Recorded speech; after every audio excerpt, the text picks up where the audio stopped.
and that I will well and faithfully. Most people who run for political office do so to make a difference.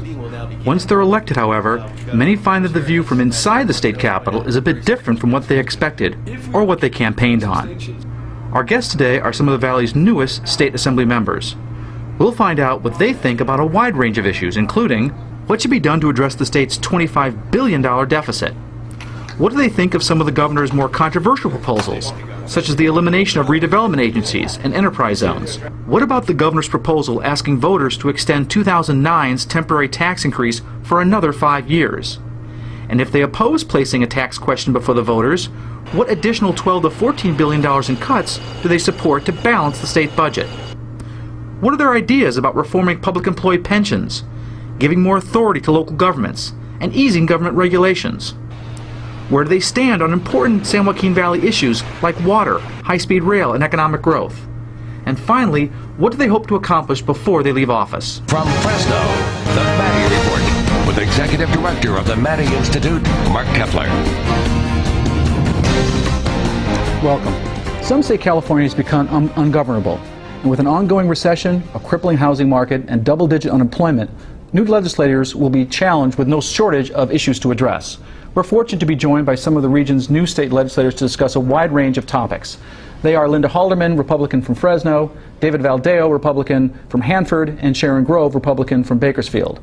And Kristen Olson, I'm sorry, excuse me, Kristen Olson from Modesto, I apologize. While we invited Henry Perea and Sharon Grove to attend, they were unable to join us today. So today we're going to have an all-Republican panel, and that should give us a unique perspective on life in the Capitol with the minority party. So I want to start at the the beginning. You're all new legislators. What are your impressions of Sacramento? Is it what you expected? Well, I can't say I had a whole lot of expectations. This is the first time I've held elected office. It does surprise me how slow things move. My understanding is we're in a budget crisis, that a $25 billion deficit is a crisis. And yet there doesn't seem to be the sense of urgency that I feel to try and Even help. with that 60-day limit that the governor had put on getting a budget deal together? It doesn't feel like it, since we are not accomplishing a lot during session, and that's where I feel like we ought to have these discussions publicly. Okay. David? I would agree with some of the women Halderman. I guess a little bit as far as what I was expecting. It's not, I guess, as I talked to my predecessor a lot, and I was expecting a little worse. But as far as accomplishing stuff, that's where I would agree with her more. We're not doing a whole lot. We're sitting in session, and there's just not a whole lot of talk. We were rushed through the process. We were hoping for a little more openness, a lot more opportunity to actually find and help the budget crisis. But we Could this be a situation where, that 11th hour bargaining, people don't do anything until the last minute? Could that be what's going on here? I would say that's probably what it is. I mean, we've been here for 3-4 months, so it's still early for us to say this is normal, but it's not what I was hoping for. I mean, I was hoping to have a lot more input, and we're going to keep fighting to make sure we have our input. So. Okay, Kristen? Mark, some of it has met my expectations, but much of it, I guess I've been disappointed to find that not very many people, or maybe that's unfair to say, not as many as I would have expected are focused on solutions.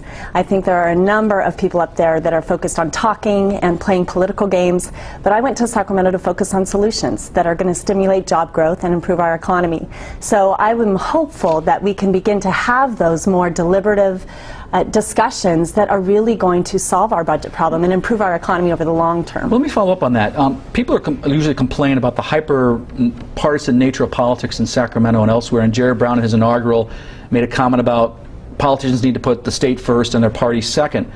Do you see that happening in Sacramento, or is it as partisan as ever? I think it depends on the legislator you talk to. Certainly it's a partisan environment. It's inherently partisan. But I think there are individual legislators who believe that we're there to govern and to lead and to bring California to a better place. So I think there are those individuals up there, I count myself as one of them, who are trying to change the dynamics in Sacramento to be one of more governing than just partisan politics as usual. Hyper-partisan in Sacramento? Well, there's always those. There's 80 different members in my house, and I'm going to try to focus on finding the ones that I can work with and obviously working with them. The ones that are going to be a little more difficult, I'm going to look even harder to find where we can get along and come up with a solution that works for both of us. But I don't want to play the partisan game. Linda, is it hyperpartisan in Sacramento? I've found that there are people to work with, especially when we look at the representatives in the Valley, and that's regardless of party. So I've been pretty happy to be able to reach out and hopefully have some partners to help our Valley. Do you think that the change in the redistricting and open primaries is going to make any difference? Will that moderate the tone a little bit in Sacramento? I don't know the effect of the tone certainly in Sacramento, but I would be very surprised if it didn't create a lot more truly competitive areas in our state instead of the way it's gerrymandered right now. What do you think? Do you think it's going to change things in Sacramento? I think it has great opportunity to. I have great hope. Is it already impacting people because they're anticipating the change? I think it is somewhat. It's so experimental that I think most legislators really don't know what to expect in terms of how it will change the dynamics. But I have a lot of hope in redistricting and open primaries that it will lead to more of a pragmatism in Sacramento. That's one of the great things about the Central Valley is we really work together in, I think, a pragmatic way to just improve the quality of life for our constituents. Well, on that hopeful note, when we come back, we'll address some issues that have generated a lot of debate, the possible elimination of redevelopment agencies and enterprise zones. That conversation when we return. This is the Maddy Report.